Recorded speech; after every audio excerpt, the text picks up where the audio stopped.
Štai toks gręžinukas ir gaunas. 10 metrų su pusėje išgręžta. Dabar pilam atgal viską, ką sugrėžėm. Na štai siurbliukas.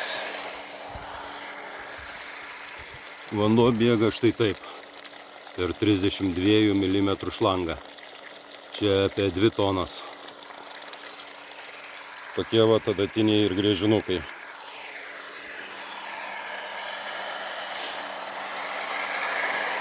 Štai. Staklytės dar stovi. Va, štangos visos sugręžtos. Ir tokie va gruntai.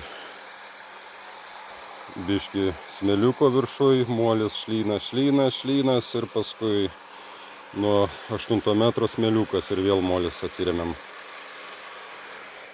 Graži sodyba, žmonėm į pirtelę reikėjo vandens, va galės džiaugtis.